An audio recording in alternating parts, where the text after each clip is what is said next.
அண்மை செய்தி திருநெல்வேலி கருங்குளம் பகுதியில் நிகழ்ந்த சாலை விபத்தில் 1.5 வயது குழந்தை பரிதாபமாக உயிரிழந்திருக்கிறது. பத்தமடையைச் சேர்ந்த ஷேக் மைதீன் என்பவர் இருசக்கர வாகனத்தில் சென்றபோது விபத்து ஏற்பட்டு அவரது 1.5 வயது குழந்தை நிகழ்விடத்திலேயே பலியாகி இருக்கிறது. குண்டும் குழியுமான சாலையில் வாகனம் நிலை தடுமாறியதால் கீழே விழுந்து விபத்து நேரிட்டதாக பொதுமக்கள் குற்றம் சாட்டியுள்ளனர். மோசமான சாலையே விபத்துக்கு காரணம் என குற்றம் சாட்டி உறவினர்கள் மற்றும் பொதுமக்கள் சாலை மறியலில் ஈடுபட்டனர். திருநெல்வேலி கருங்குளம் பகுதியில் நிகழ்ந்த சாலை விபத்தில் 1.5 வயது குழந்தை பரிதாபமாக உயிரிழந்துள்ளது. பத்தமடையைச் சேர்ந்த ஷேக் மைதீன் என்பவர் இருசக்கர வாகனத்தில் சென்றபோது விபத்து ஏற்பட்டு அவரது 1.5 வயது குழந்தை நிகழ்விடத்திலேயே பலியாகியுள்ளது. குண்டும் குழியுமான சாலையில் வாகனம் நிலை தடுமாறியதால் கீழே விழுந்து விபத்து நேரிட்டதாக பொதுமக்கள் குற்றம் சாட்டியுள்ளனர். மோசமான சாலையே விபத்துக்கு காரணம் என குற்றம் சாட்டி உறவினர்கள் மற்றும் பொதுமக்கள் சாலை மறியலில் ஈடுபட்டனர்.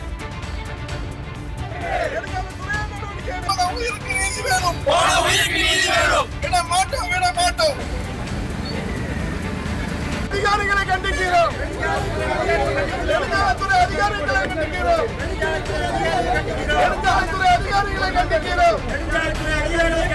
உயிர் போச்சு.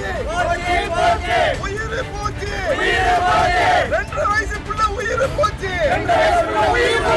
யாரு பொறுப்பேற்பா? அரசு பொறுப்பேற்கணும். எம்எல்ஏ பொறுப்பேற்கணும். நெடுஞ்சாலைத்துறை அதிகாரிகள் பொறுப்பேற்கணும். நெடுஞ்சாலைத்துறை அதிகாரிகள் பொறுப்பேற்கணும். விட மாட்டோம். போராடுவோம். மாநகராட்சி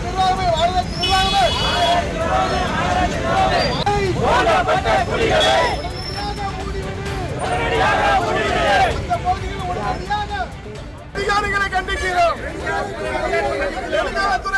திருநெல்வேலி கருங்குளம் பகுதியில் நிகழ்ந்த சாலை விபத்தில் 1.5 வயது குழந்தை பரிதாபமாக உயிரிழந்திருக்கிறது. இது தொடர்பான கூடுதல் விவரங்களை செய்தியாளர் திருமலைக்குமாரிடம் கேட்கலாம். வணக்கம் திருமலைக்குமார், கூடுதல் விவரங்களை பதிவு செய்யுங்க.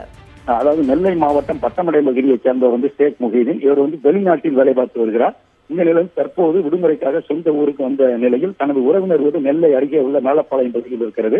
அவர்கள் வீட்டுக்கு செல்வதற்காக தனது 1.5 வயது குழந்தை ரெசிமா மற்றும் அவரது மனைவியுடன் இன்று இருசக்கர வாகனத்தில் பத்தமடையிலிருந்து புறப்பட்டுள்ளார். பத்தமடையிலிருந்து இருசக்கர வாகனத்தில் வருகின்ற பொழுது மேலப்பாளையம் அருகே உள்ள கருங்குளம் பகுதிக்கு வந்தபோது ஏற்கனவே அந்த பகுதி முழுவதும் சாலைகள் குண்டும் குழியுமாக காட்சியளிக்கிறது. அதோடு மட்டுமல்லாமல் தற்போது லேசாக நெல்லை மாநகர பகுதியில் சாரல் மழையும் பெய்து வருவதால் இருசக்கர வாகனம் வந்து கொண்டிருக்கிற பொழுது சாலையில் குண்டு குழி இருப்பதன் காரணமாக தடுமாறியுள்ளது. இதன் காரணமாக அந்த பெற்றோரின் கையில் இருந்த அந்த குழந்தை இருசக்கர வாகனத்திலிருந்து தவறி விழுந்த போது பின்னால் வேகமாக வந்த கார் அந்த குழந்தையின் மீது ஏறுகிறது. இதில் அந்த குழந்தை படுகாயமடைந்து சம்பவ இடத்திலேயே உயிரிழந்து விடுகிறது. இதனால் ஆத்திரமடைந்த பெற்றோர் மற்றும் உறவினர்கள் மற்றும் அப்பகுதியைச் சேர்ந்த பொதுமக்கள் உடனடியாக அந்த பகுதியில் சாலை மறியலில் ஈடுபடுகிறார்கள்.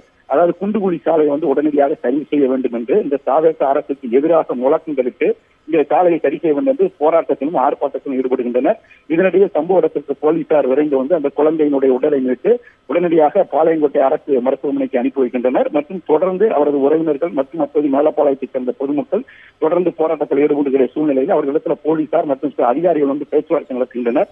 இருந்த போதும் உடனடியாக இந்த சாலையை சரி செய்வதற்கு உத்தரவாதம் அளிப்பதற்காக நெடுஞ்சாலைத்துறை அதிகாரிகளும் சம்பவ இடத்திற்கு வர வேண்டும் என்று கூறி போராட்டத்தில் ஈடுபட்டு வரக்கூடிய சூழ்நிலையில் அதாவது நெல்லை அம்பாசமுத்திரம் சாலையில் இந்த சாலை மறியல் போராட்டத்தின் காரணமாக போக்குவரத்து பாதிப்பு ஏற்படுகிறது. மேலும் தொடர்ச்சியாக இந்த அரசுக்கு எதிராக முழக்கங்களை எழுப்பி அவர்கள் தொடர் போராட்டத்தில் ஈடுபட்டு வருகின்றனர். நெடுஞ்சாலைத்துறையை சேர்ந்த அதிகாரிகள் எங்களுக்கு இந்த சாலை உடனடியாக சரி செய்யப்படும் என உறுதியளிக்கக்கூடிய பட்சத்திலேயே நாம் இந்த போராட்டத்தை கைவிடுவோம் என்ற நிலையில அவர்கள் போராட்டத்தில் ஈடுபட்டு வருகின்றார்கள். இருந்த போதிலும் இந்த குண்டுகுழி சாலையால் ஒரு 1.5 வயது குழந்தை பலியான சம்பவம் அந்த பகுதி முழுவதும் ஒரு பெரிய சோகத்தை ஏற்படுத்தியுள்ளது. இந்த விபத்து குறித்து மேலப்பாளையம் போலீசார் வழக்கு பதிவு செய்து விசாரணை நடத்தி வருகின்றனர். கூடுதல் விவரங்களை வழங்கியமைக்கு நன்றி திருமலைக்குமார்.